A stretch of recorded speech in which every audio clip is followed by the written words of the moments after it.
Synagogen i Oslo har like mange medlemmer som synagogen i Malmö, 700. NRK startet for et år siden arbeid med å undersøke hvor utbredt antisemittiske holdninger, jødehat, var blant norske muslimer. NRK har snakket med mange jødiske foreldre som forteller om jødehat mot egne barn. Ingen tør stå fram med navn og bilde, derfor er de anonymisert. En jødisk pappa forteller om sin sønn.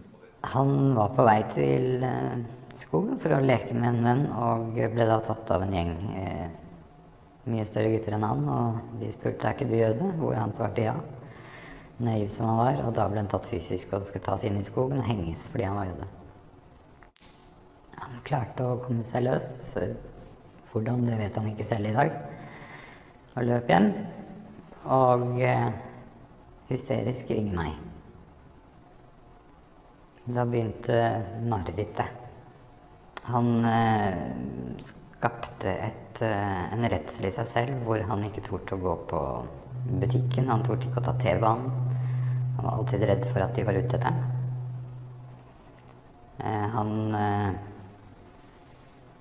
ble såpass trakassert, vil jeg si, at i dag som en ganske stor gutt, så er han redd for å ta T-banen. Han liker seg ikke i byen blant masse mennesker, for han tror hele tiden det er noen som skal ta ham. Og jeg må vel si at det som er det verste, er vel det at han på en måte føler at han må skjule sin egen identitet. Trakasseringen fra gutter med muslimsk bakgrunn ble så ille at familien flyttet fra bydelen til et annet sted. Men heller ikke der var barna i fred, skulle det vise seg. Det eskalerte selvfølgelig til at hun kom og skulle hente bøker i skapet sitt, hvor skapet står skrevet over hele skapet, fuck jødene. Det skremte datteren min veldig. Da var hun tilbake i det modus. Og da var det pappa på telefonen med en gang. Hysterisk. NRK har snakket med lærere på videregående skoler med mange muslimske elever. Ingen av lærerne tør å la seg intervjue. De er redde for represalier fra elever. Derfor er de anonymisert. Det er en notorisk uthenging av jøder. Alt fra vitser til åpenbare drapstrusler. Det står i Koranen at du skal ta livet av jøder. Alle riktige muslimer hater jøder. Jøder skal drepes hvis de kommer hit til denne skolen, er det elever som sier. Å rose Hitler for det han gjorde med jødene er en annen gjenganger fra elever ved min skole. Det verste med dette er at jødehat er blitt helt legitimt i store elevgrupper med muslimsk bakgrunn.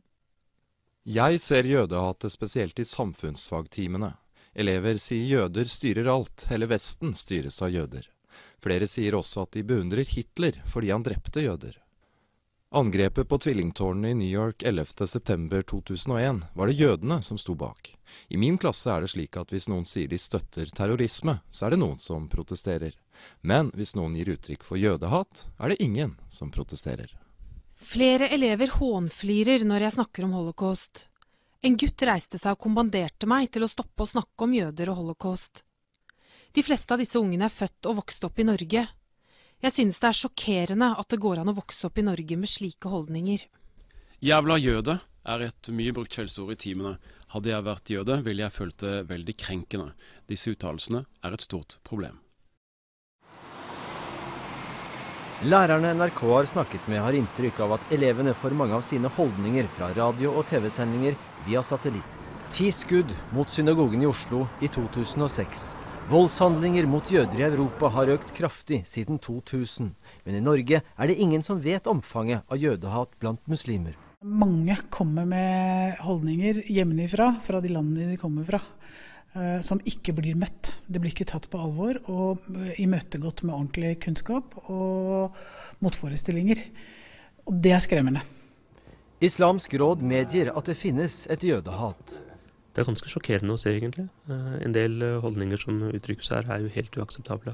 Hvor utbredt er jødehatet blant norske muslimer? Helt umulig å si. Jeg synes egentlig omfanget ikke er det mest interessante. Det interessante er hvordan kan vi bekjempe dette. Når barna mine får slengt etter seg når de er ute og leker at de skulle ønske at Hizbollah drepte dere også, så gjør det noe med det.